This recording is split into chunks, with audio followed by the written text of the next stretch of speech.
আসসালামু আলাইকুম প্রিয় ভাই এবং বোনেরা। আজকে আমরা কথা বলবো সূরা ফাতিহার ডিটেলস নিয়ে। তো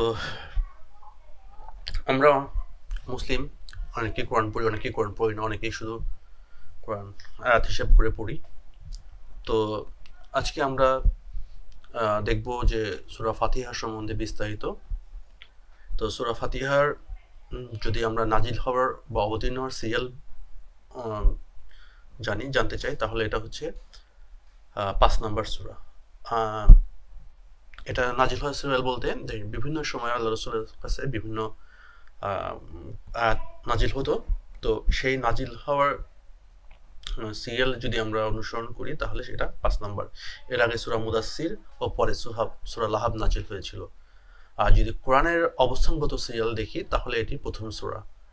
এই সূরা প্রথমে আনার কারণ হচ্ছে যে এই সূরাতে অল্প কথা তুলে ধরা হয়েছিল কোরআনের পুরো কোরআনের সামারি। তো এখানে যে কোরআনের অবস্থানগত সিরিয়াল এবং সূরা নাজিল হওয়ার সিরিয়ালের যে পার্থক্যটা, সেটা হয়েছে যে আমি আগেই বলেছি যে সূরা নাজিল হতো বিভিন্ন সময় বিভিন্ন আয়াত। আর আল্লাহ রসুল সাল্লাহ ইসলাম যখন কোনো আয়াত নাজিল হতো, তো তখন আল্লাহ রসুল সাল্লাহ ইসলাম সাহাবীদের নির্দেশ দিতেন যে তোমরা এই আয়াতটি এই সূরার সাথে সংযুক্ত করো এবং এই সূরাকে এই সূরার পরে সিরিয়াল করো। তো সেই হিসেবে কোরআনের সিরিয়াল অনুযায়ী এটা ১ নম্বরে আছে। এই সূরার উল্লেখযোগ্য তথ্য হলো যে এটি মক্কায় নাজিল হয়েছে এবং এই সূরার আয়াত ৭টি। সূরা ফাতিহার অন্যান্য নাম রয়েছে: ১ নম্বর ফাতিহাতুল কিতাব, ২ নম্বর উম্মুল কোরআন, ৩ নম্বর আস-সাবউল মাসানি। এই সূরা ফাতিহার নামের যে কারণ, সেই নামের কারণগুলো আমরা এখন জানবো। ফাতিহা মানে শুরু, সূচনা, ভূমিকা। এই সূরার নামগুলো যে অন্যান্য নাম রয়েছে সেগুলোর ব্যাখ্যা আমরা দেখি। ফাতিহাতুল কিতাব বা কোরআনের সূচনা, কেননা কোরআন মজিদ শুরু হয়েছে এই সূরা দিয়ে। এর দ্বিতীয় নাম উম্মুল কোরআন বা কোরআনের মূল বা কোরআনের মা, কেননা গোটা কোরআনের মূল মেসেজ এত অল্প কথায় জায়গা করে পেয়েছে। আর তৃতীয় নাম আস-সাবাউল মাসানি বা বারবার পাঠ করা। এই কোরআন সূরা রয়েছে ৭টি আয়াত যা বারবার পাঠ করতে হয়। এই সূরাটি প্রতি রাকাতে নামাজের প্রতি রাকাতে পাঠ করতে হয়। তো এই জন্য এর নাম হচ্ছে সাবাউল মাসানি। এরফান্সগুলো আপনি পাবেন তিরমিজি শরীফে, বাগাবি তাফসির এবং ইবনুল কাসিরে। এই সূরার মেজর যে থিম, সেটা যদি আমরা আলোচনা করি, এর প্রথম অংশে আমরা দেখব যে আল্লাহকে চেনা এবং তার প্রশংসা বরত্ব ঘোষণা করা। দ্বিতীয় অংশে কেবল তারই গোলামি করা এবং তার দুয়ারে হাত পাতা।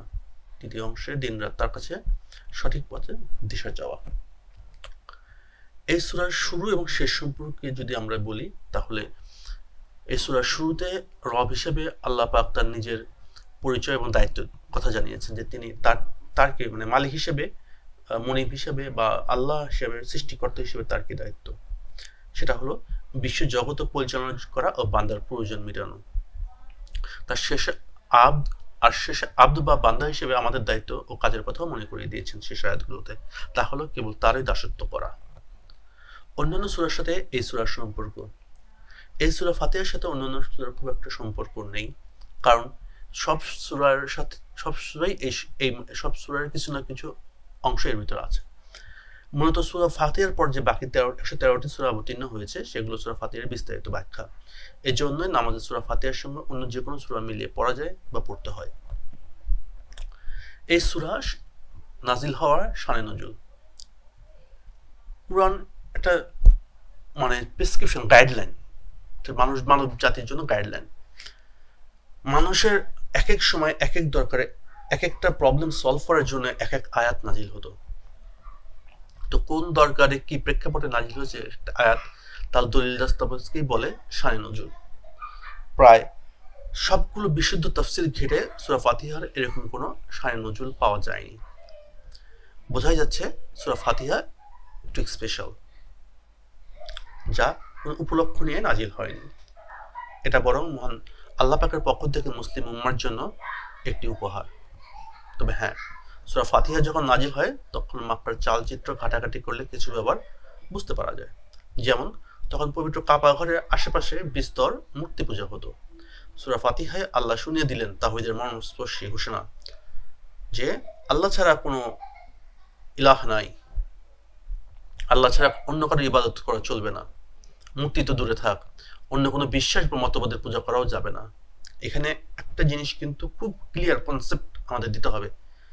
আমরা বলি যে মুসলমানের সন্তান হয়ে আমরা অনেক কিছু বিধর্মীদের অনেক কিছু ফলো করি, অনেক কিছুই অ্যাকসেপ্ট করি। না, সূরা ফাতিহা যদি আপনি বোঝেন তাহলে বুঝতে পারবেন যে অন্য কোনো মতবাদ আপনার জন্য গ্রহণযোগ্য না। আবার ইসলামের ছায়াতলে আসায় তখনকার মুসলিমদের উপর অকথ্য নির্যাতন চালাতো। সূরা ফাতিহায় আল্লাহ শোনালেন সান্ত্বনার বাণী, একটু সবুর করো, বিচারের দিনে যার যা পাওনা সব মিটিয়ে দেওয়া হবে। আর শেষমেশ সরল পথ চাইতে বলার মাধ্যমে সমগ্র মুসলিম জাতিকে তিনি গেঁথে দিলেন এক সুতায়, অর্থাৎ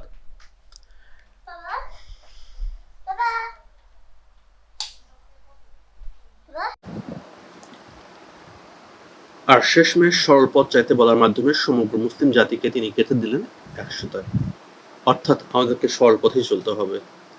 আর তাই একটাই পরিচয়, প্রত্যেক সরল পথ অনুসারী ঐক্যবদ্ধ জাতি। এই রেফারেন্স আপনারা দেখুন সূরা নাহলের 89 নম্বর আয়াত, বুখারী শরীফের 5006 নম্বর হাদিস, মুসলিম শরীফের 806, 1715, 2586 নম্বর হাদিসগুলো আপনারা দেখে নেবেন।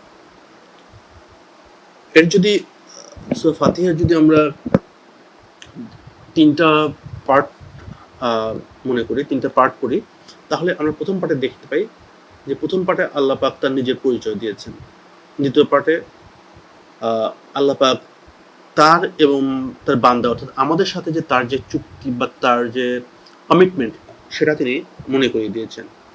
আর থার্ড পার্টে তিনি যেটা করেছেন সেটা হচ্ছে যে বান্দার যে কর্তব্য, বান্দার যে মানে অংশ সেটা তিনি তুলে ধরেছেন।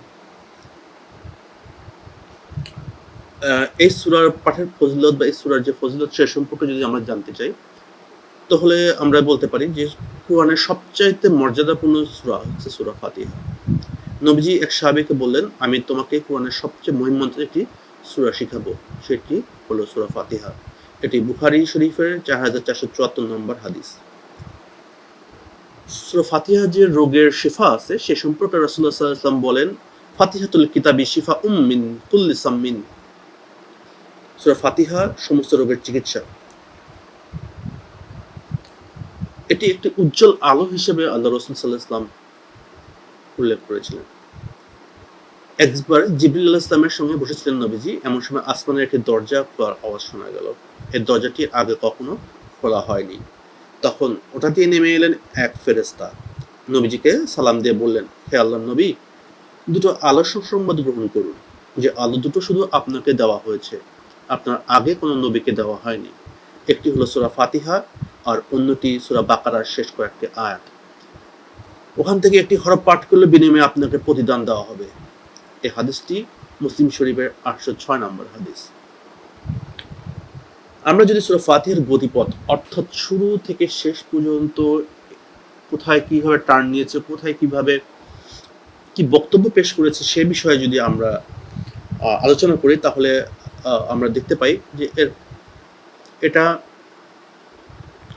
প্রথমত দেখিয়েছে আল্লাহর ক্ষমতা ও অনুগ্রহের স্বীকৃতি। তো এখানে দেখা যায় যে আল্লাহ বিশ্বজগতের অধিপতি রাজাধিরাজ, এই বিষয় শুধু তার বেলাতেই সাজে। তবে অসীম ক্ষমতার অধিকারী হলেও তিনি বান্দাদের বেলায় ভীষণ দয়াবান, প্রশংসা কেবল তারই।